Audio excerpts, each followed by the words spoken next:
What's up, Tribe? How you guys doing? This is going to be another retro review. Noah's Arc, Season 1, Episode 6.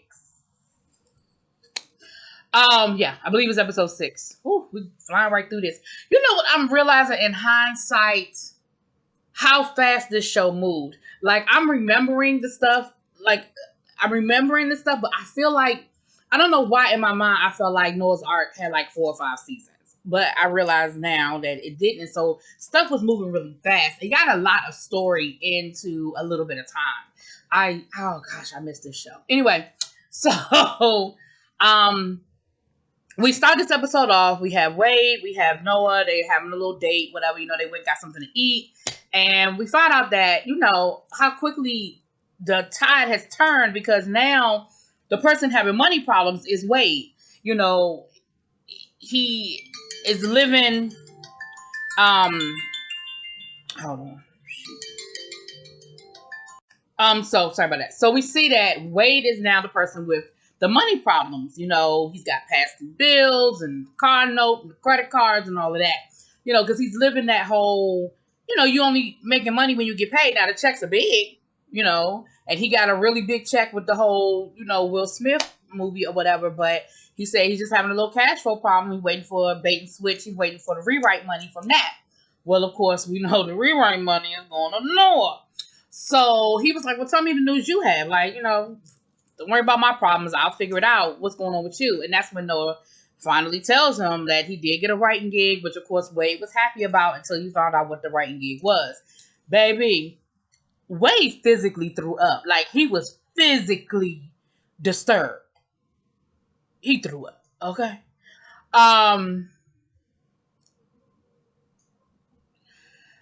Then we're down to the clinic and I'm sorry, y'all. Alex has he's got the clinic set up. It's looking really nice.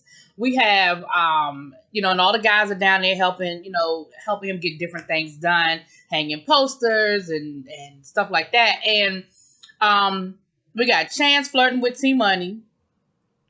And we meet a new character, Janito. Now, Janito is a doctor that is going to be volunteering at the clinic with Alex. And, of course, immediately, and he's nice looking. He's a fine piece of wine. But y'all know who jumped on it as soon as he walked in the door is Mr. Ricky. Alex had just asked them if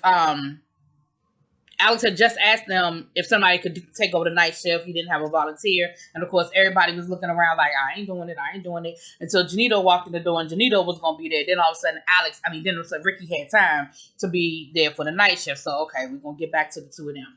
Now, Noah is also asking the guys their advice on what to do with Wade. And, all of their advice varied from nothing. He need to put his big panties on. He need to deal with it. Like, it is what it is. And so, of course, Noah didn't do nothing they told him to do. Noah went over there and said, listen, I have a perfect compromise. Let's work on the rewrite together. And then we can split the money. Like, it'll still be on me. He was like, because this is my first time doing something like this. And I'm a little bit nervous as well. So, let's work on it together. We can split the money, and it is what it is. So Wade agrees to do it. You can tell he doesn't really want to, but what he gonna do? They sit there and try to work on the rewrite, and Wade is not willing to give up anything. He is not willing to compromise in any way, shape, or form. And of course, it's his script, it's his baby. So Noah was like, listen, I gotta go out eat with the guys. We meeting up for lunch. Like, are you going to be here when I get back? And Wade was like, I don't know. Because now he got an attitude. Noah got an attitude. And so while they're at lunch, of course, Noah's telling them what it is. And they're like, whatever. We told you. Whatever. Then we have Chance talking to them about, him not really being sure about the whole situation with, T-Money and Eddie and all that good stuff. Then we have Ricky telling them about the situation with Janito. And he was like, he didn't do nothing. Like, he straight up, they talked. Like, they didn't do anything. It was nothing sexual. They just had a conversation. And of course, all the guys are like, huh? Like, they really just, huh? You know? And they're just not used to that. So while they're there, Chance, T Money calls Chance, and he ends up asking Chance out for a date. Like, you know, he does the old, or put it on speakerphone, let the guys hear how much this man is sweating me. But he agrees to go out on a date with T Money. And Chance is actually, like, I'm really torn on it because I don't know if I would be so quick. Anyway, I'm going to get back to that. I'm getting ahead of myself, child. I'm getting ahead of myself. So Alex is still not too sure about this whole guy situation, right? You know, like I said, them hairs on the back of his neck are standing up. He's got something about that guy. It's hitting him the wrong way. Now, even though Guy is bringing, you know, supplies and helping with the clinic and stuff like that, he ain't feeling it. He's not feeling the fact that him and Trey are spending a lot of time together. It's just something in his spirit is just telling him it ain't right. Okay? But the guys are telling him, listen, stop tripping. It ain't that serious. He is not interested in Trey. Don't trip, you know. But Alex is just like.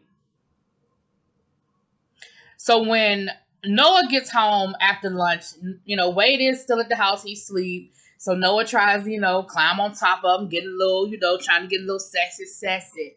And next thing you know, honey, Noah done took out the lube, put it on his finger, and he was trying to, you know, put it some places that Wade wasn't ready for him to put it.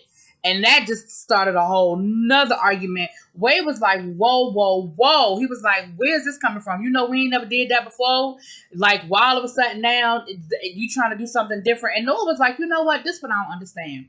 Why does everything have to be on your terms? Our whole relationship is on your terms. But let me say this to you, Noah. Again, I see things through a different lens. Because I'm older.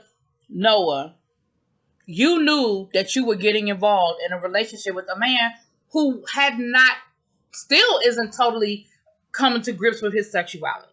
So I think that he's made great strides in a small amount of time. And some things you just gonna have to take baby steps with him. I mean, I'm just saying, like, in all sexual relationships, there are things that people feel comfortable with and don't feel comfortable with. It's not just gay sex. It's not heterosexual sex. There are going to be some things that you will feel comfortable. You know what I'm saying? Like, that's in any relationship. And so I don't think it's fair for you to come at Wade and act like because he's not ready to go to do what you wanted him to do sexually, that all of a sudden now it's an issue. Like, it's just a conversation and it's time. Anyway. But we already know tension is high between them anyway because of this whole script situation, child. So then we see T Money and Chance on their date, and you know, Chance has actually had Kenya, and the guys, because Ricky even said like I'm not understanding why you still picking Kenya up from ballet practice, dropping her off. Like, why are you still doing all of this? Because like you ain't with Eddie anymore, and you know, Chance was like, listen, when I broke up with Eddie, like, I still have made a commitment to Kenya. And it's not fair to her. And so, yes, I'm still there for her. But Eddie was, you know, kind of taking advantage of it a little bit because Eddie never picked her up. So T Money came over for their date. They were doing the 90s version of Netflix and chill. It was DVD and chill. And they were watching a movie. And they were actually having a deep moment. And Chance was actually getting to realize that T Money is a little bit deeper than what he thought he was. Like, he's not the thug that he puts out on the surface. Like, he's an intelligent guy, and you know that was turning Chance on. But then Eddie calls, he's late, and all of a sudden now he ain't got time. Like, he can't come get Kenya. He needs Chance to bring Kenya to him. Now, see, once again, here's where Chance is better than me. I have your child, and I have had your child longer than I was supposed to have your child. And on top of all of that, I ain't even with you no more. And on top of all of that, you cheated on me, which is the reason why I ain't with you no more. If you don't get your ass in that minivan and get over here and pick your daughter up, I bet you better.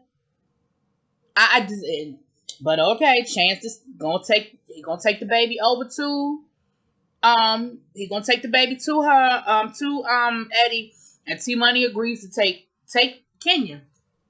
So of course, you know, they get there, and what happens? Eddie loses his shit. Now, mind you, I mean, we know what it's all about because he's jealous. Like, at the end of the day, he's jealous.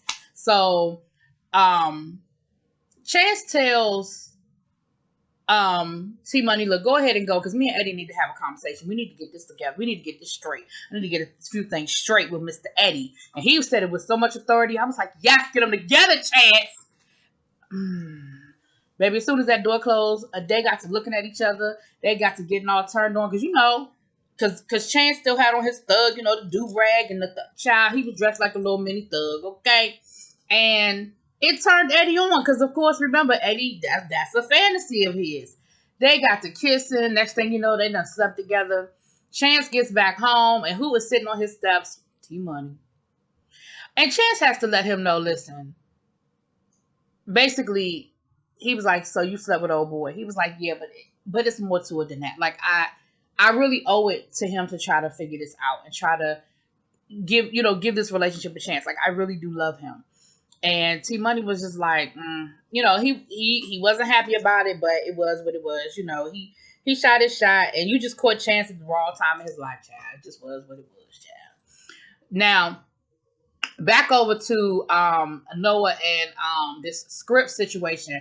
Noah decides that, you know what, screw Wade. I got to get this done. I'm not going to sacrifice or jeopardize this job because Wade is in his little fifis. So he ends up going to the clinic, and he stays up all night, and he redoes that script, and, he turns it in.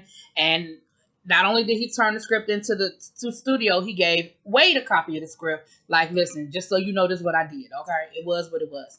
So Wade comes by with the script, and, he was like, I think you were, maybe a little over ambitious, about the script, but it's a good start. Like, maybe we can sit down and we can iron out, some of the edges that I think some of the things we need to fix. Not realizing that he had already turned it into the studio, and before Noah can kind of tell him, well, that ship has sailed, Brandy calls and tells Noah, listen, I love this shit. Like, this is great. We need to get you in here as soon as possible so that we can try to get some other stuff done. And, basically, good job. And, of course, Noah is excited. Wade ain't feeling it at all. So we're going to start seeing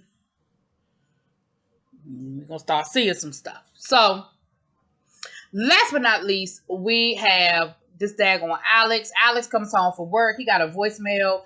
Back in the day, we had to have answering machines because if you wasn't home, you had no cell phone. People had to call you and leave a message on the answering machine, child. So he has a message on the answering machine from Trey saying, listen, I'm helping God do some work over his house. I'm going to just go ahead and spend the night here. So in the morning, I'll be here in the morning. We can just get it done, knock it out, blah, blah, blah. And I was thinking to myself, no, ma'am, Pam. No, we're not. No, we won't. You don't get to spend the night out. I don't give a damn. Like, we're married. You bring your ass home. Like, I was with Alex on that one. Alex wasn't feeling it. Honey, he done talked daggone Noah into showing him where God lived so he could take under the guise of taking a casserole. He is in full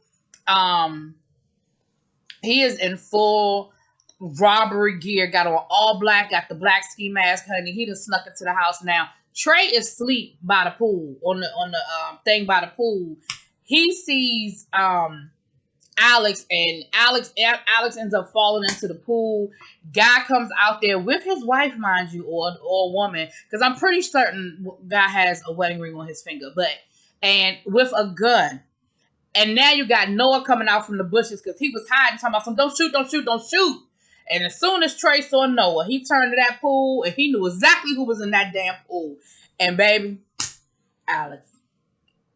Excuse me. Child. Oh, not last but not least. I'm sorry, I forgot one last thing. Eddie done proposed to Chance. He said, listen, I want to do this right this time. I didn't think they had actually, because I remember this whole, because this is going to be a whole situation with them getting married at the church. So I remembered that. So when they were calling each other husbands, I was like, I knew something in my mind wasn't clicking. But he shows up with a wedding ring and everything and proposes to Chance. So of course Chance, like I said, that's gonna be a whole situation, child. Anyway, y'all let me know what y'all think. Drop it in those comments. Peace.